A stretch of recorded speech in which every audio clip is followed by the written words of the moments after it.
नमस्कार दोस्तों, आज की ये वीडियो एक ऐसे व्यक्ति की है जिसे जिन माँ बाप ने जन्म दिया उन्होंने उसे पाला नहीं। जिस कॉलेज में पढ़ना चाहता था उस कॉलेज ने उसे रखा नहीं। जिस कंपनी को उसने जन्म दिया उसी कंपनी के लोगों ने उसे कंपनी से बाहर कर दिया। फिर भी इस व्यक्ति ने हार नहीं मानी और एक और कंपनी तैयार की। इसका नाम था नेक्सटिंस। जब इन्होंने इस कंपनी को तैयार किया, ये कंपनी ग्रोथ जाने लगी। वहीं जिस कंपनी से इनको बाहर किया गया था, एप्पल कंपनी, वो लॉस में जाने लगी। इन्हें दोबारा एप्पल ने इनवाइट किया और माफी भी मांगी और कहा जैसा आप डिसाइड करोगे वैसा ही होगा। जॉब्स ने एप्पल कंपनी को दोबारा ज्वाइन किया और एप्पल कंपनी को दुनिया का सबसे वैल्यूएबल ब्रांड बना दिया। स्टीव जॉब्स के पिता, जो कि एक मुसलमान थे, अब्दुल जंदाली। इनकी मां एक अमेरिकन थी, इनका नाम था जोएन। क्योंकि वो शादीशुदा नहीं थे, बहुत ही कम उम्र में बच्चे को जन्म दे दिया। 22 साल की उम्र में बच्चे की रिस्पॉन्सिबिलिटी संभाल नहीं सकते थे, इन्होंने बच्चे को एडॉप्शन में डाल दिया। तभी कैलिफोर्निया के दो कपल, पॉल जॉब्स और कार्ला जॉब्स ने इन्हें एडॉप्ट कर लिया, जो कि एक वर्किंग कपल थे। बचपन से ही स्टीव जॉब्स बहुत ज्यादा क्रिएटिव थे। इनके टीचर इनको बोलते थे, तुम पढ़ने में बहुत तेज हो, 1-2 क्लास स्किप कर दो, 2-3 क्लास जंप मार लो, कोई फर्क नहीं पड़ने वाला, तुम रिकवर कर लोगे। अच्छा, स्टीव जॉब्स की इतनी बड़ी सफलता का कारण क्या था? स्टीव जॉब्स बचपन से क्रिएटिव तो थे ही, दूसरा ये हर चीज को इमेजिन करते थे, हर चीज में इमेजिन करते थे। ये करूंगा तो क्या होगा, ऐसे करूंगा तो क्या होगा, इस तरीके से करूंगा तो क्या होगा। तीसरा, ये बहुत ज्यादा प्रोडक्टिव थे। बचपन से अपने पिता के साथ गैराज में काम करते थे। स्कूल से जब कॉलेज में एडमिशन लिया, और कॉलेज कौन सा, ओरिगन के रीड कॉलेज में इन्होंने एडमिशन लिया। उसकी फीस इतनी ज्यादा थी कि फीस देने के लिए इनके पास पैसे नहीं थे। इनके पेरेंट्स उस फीस को पे आउट करने के लिए तैयार ही नहीं थे, क्योंकि उनके पास इतना पैसा था ही नहीं। तब इन्होंने खाली समय में खाली बोतलें बेचना स्टार्ट कर दिया। रहने के लिए फ्लैट नहीं था क्योंकि पैसे के कारण। तो ये शख्स अपने एक दोस्त के रूम में फर्श पर सोता था। खाने के लिए पैसे नहीं थे, तो ये बंदा वहां के हरि कृष्णा मंदिर में कभी कभी जाता था और वहां पे खाना खाता था। क्योंकि जेब में पैसा नहीं था, कॉलेज ने इन्हें कॉलेज से बाहर कर दिया। उसके बाद ये इंडिया आए। इंडिया में इन्होंने कुछ टाइम तक गेमिंग कंपनी में काम किया, क्योंकि ये इंडिया आए थे अपने गुरु नीम करोड़ी की तलाश में। लेकिन जब तक ये इंडिया पहुंचे, नीम करोड़ी जी का देहांत हो चुका था। उसके बाद ये जैन बुद्ध की किताबों का थोड़ा अध्ययन किया इन्होंने और थोड़ा इंडिया में यहाँ वहां घूमे। उसके बाद चले गए वापस अमेरिका। वहां इन्होंने बहुत छोटी सी शुरुआत की। अच्छे कपड़े खरीदने के लिए इनके पास पैसे नहीं थे, तो ये कस्टमर से मिलते थे अंडरवियर में। धीरे धीरे 1981 आने तक इन्होंने रिकॉर्ड तोड़ दिया, जब इन्होंने 1981 में एप्पल का IPO लॉन्च किया। और 1983 आने तक ये टॉप 500 अमीर लोगों में शामिल हो चुके थे। 1983 में ये जॉन स्कली से मिले, जो कि पेप्सी कंपनी का CEO था।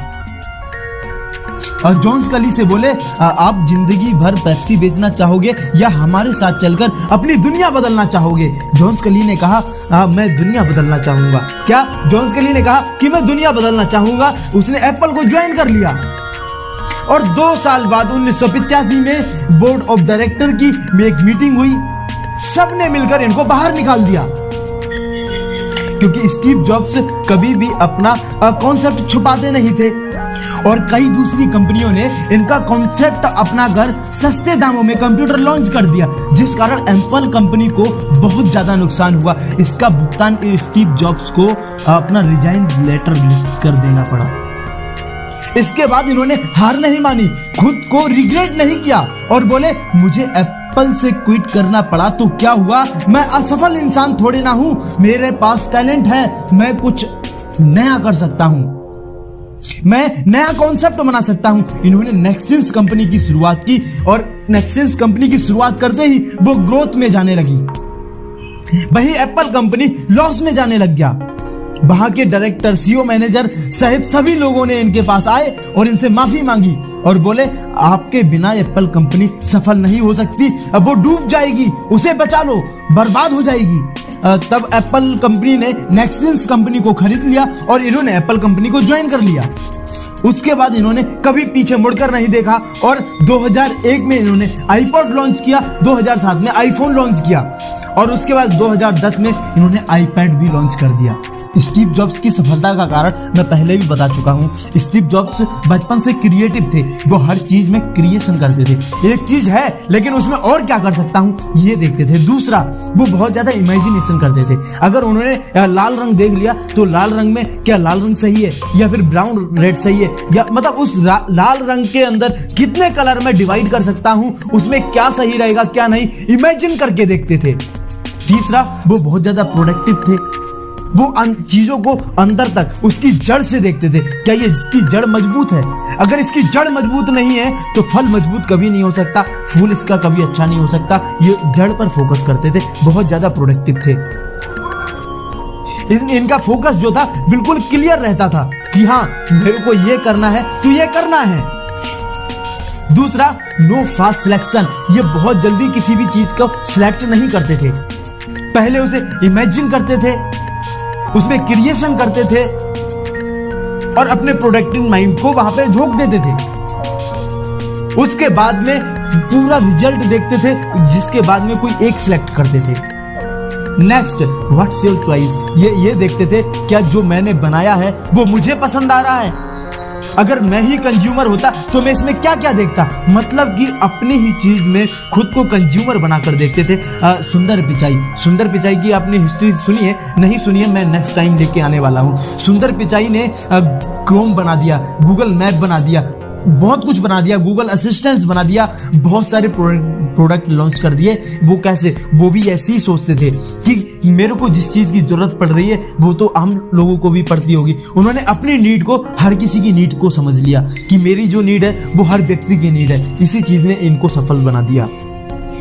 अगर आप पैसे के पीछे भागते रहोगे कभी सफल नहीं बनोगे। आपने अगर नीड को पकड़ लिया, मतलब कि जरूरत को पकड़ लिया, आप सफल हो जाओगे। वीडियो पसंद आया हो तो लाइक करें, चैनल सब्सक्राइब नहीं किया है तो अभी कर लें, क्योंकि ऐसी वीडियो बार बार आती रहेंगी और आपको कुछ ना कुछ सिखाती रहेंगी। वीडियो का फीडबैक कमेंट बॉक्स में जरूर दें। मिलते हैं नेक्स्ट वीडियो में, तब तक के लिए प्रेम पूर्वक नमस्कार।